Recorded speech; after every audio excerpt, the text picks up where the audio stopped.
The night was thick with humidity, the kind that made the air feel heavy, and the sweet scent of popcorn mixed with gasoline lingered like a ghost among the vintage cars parked at the Crescent Moon Drive-In. It was a typical summer evening in 1963, the sky dotted with stars, as the glow of the silver screen flickered to life.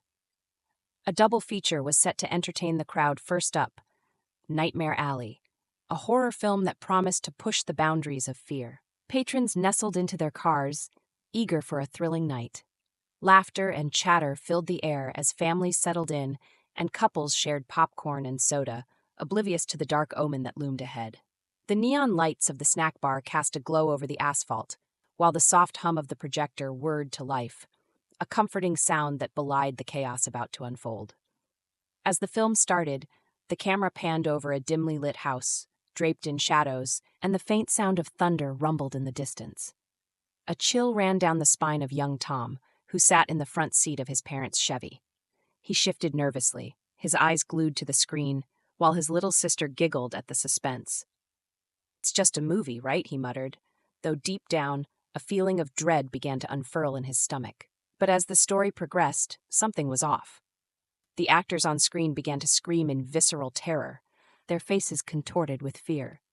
The eerie echoes of their cries bounced back at the audience, igniting an inexplicable reaction. One by one, the patrons found themselves screaming along with the characters, their voices rising in pitch as fear washed over them like a tidal wave. It felt as if the screen had breached some boundary, and the horror had seeped into the real world. A hush fell over the crowd when the first figure appeared on the screen, an ominous, shadowy figure creeping through the fog. Gasps of terror rippled through the cars, followed by another round of screams as the figure lunged at its victim. A sense of panic ignited. It wasn't just the movie, it felt real, too real. People fumbled for their door handles, trying to escape the grips of fear tightening around their hearts. "Is this part of the show?" Tom's father asked, trying to make sense of the unfolding chaos. But Tom couldn't shake the feeling that something terrible was about to happen. The characters on screen screamed louder, their voices merging with the audience's cries until they became one cacophonous symphony of horror. Suddenly, a chilling sound pierced through the air, a piercing scream that seemed to resonate from both the screen and the patrons alike. It was as if the film had come alive, devouring their sanity, their essence. With every scream, the flickering images seemed to pulsate, drawing the onlookers closer to the screen. A figure emerged, more menacing than before, eyes glinting like polished obsidian, reaching out toward the audience. People began to clutch at their hearts, some clutching their heads, others gasping for air. Then it happened like a dark tide. A patron in the front row vanished, their screams cut off mid-echo, as if snatched from reality. Tom's eyes widened as he watched a man in a plaid shirt dissolve into the screen, leaving behind only a faint echo of his terrified shouts. The theater erupted into chaos. Panic-stricken moviegoers scrambled to flee, slamming doors and yelling for help. But the exits seemed to warp, stretching away like shadows cast by the very nightmares playing out on the screen. "Get out! Get out!" someone yelled from the back row. But it was too late. One by one, more patrons were pulled into the film, their bodies vanishing as if they were nothing but mere phantoms. Each disappearance was marked by a terrible scream that echoed through the night, harmonizing with the chaos on the screen. The movie was playing on a relentless loop, a sinister cycle of horror, trapping its audience in a net of terror. The world outside the screen faded into oblivion, and Tom felt an icy grip around his heart. He looked to his parents, but their faces were pale, eyes wide with terror, completely enthralled by the horror unfolding in front of them. "Mom! Dad!" he cried, shaking them, but they seemed to drift further away, entranced by the spectacle that was consuming them. As more and more patrons were absorbed, the atmosphere shifted. The cars that had once felt like safe havens turned into claustrophobic cages. Tom could see shadows of figures clawing at the screen, their faces contorted in terror, as if they were begging for release. Desperation coursed through him, igniting a primal instinct to survive. He glanced around, spotting an old couple frantically trying to open their car doors, but it was as if the doors had become glued shut by an unseen force. Then he remembered his sister. Panic surged through him as he turned to see her sitting quietly in her booster seat, transfixed by the horror unfolding. "No, Lily," he shouted, reaching out for her, but the air felt thick, almost viscous, and the screen seemed to pulse like a heartbeat, a malignant life of its own. He lunged toward her, and just as his fingers grazed her arm, the screen erupted with an intense brightness, drawing him in. In that instant, he felt a sharp pull, as if the fabric of reality had torn apart, and he was being sucked into the film. The sensation was overwhelming, the warmth of his surroundings replaced by an icy void. He was falling, tumbling into the abyss of terror that awaited him on the other side.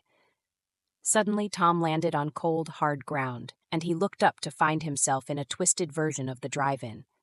The stars above were gone, replaced by a roiling sky filled with dark clouds that echoed with thunder. All around him were the figures of the lost patrons, their eyes wide with horror, trapped in an endless loop of the film they had been forced to witness. "Tom," he heard a familiar voice cry out, and he turned to see Lily, standing at the edge of a darkened forest that surrounded them. "Help me!" "No!" he screamed, reaching for her. The shadows around him twisted and contorted, their forms shifting as they moved closer, whispering terrible secrets in a language he couldn't understand.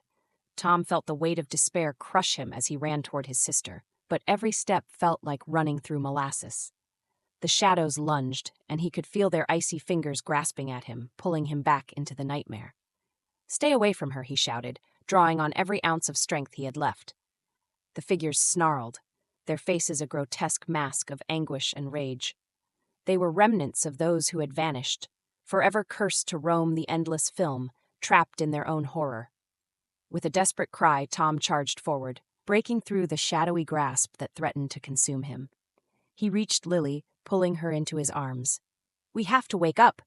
We have to fight," he urged, feeling the warmth of her small body against his. In that moment, he remembered the screams, the fear, and the primal terror that had enveloped them. It was a fear they could conquer together. With newfound determination, they turned to face the swirling shadows that loomed around them. "We won't be part of your story." Tom shouted, and Lily echoed his words, her small voice ringing clear and strong. The shadows recoiled as if stung, and for the first time Tom felt a flicker of hope. Together, they began to run, weaving through the figures that once terrified them, feeling the darkness begin to dissolve with every step. As they approached the edge of the forest, a bright light flickered ahead, illuminating a path back to the real world. With one final surge of energy, they broke through, the pull of the light drawing them in. The shadows shrieked, their cries fading into the night as they crossed the threshold. Suddenly, they were back in the drive-in, the flickering screen casting its glow on their bewildered faces.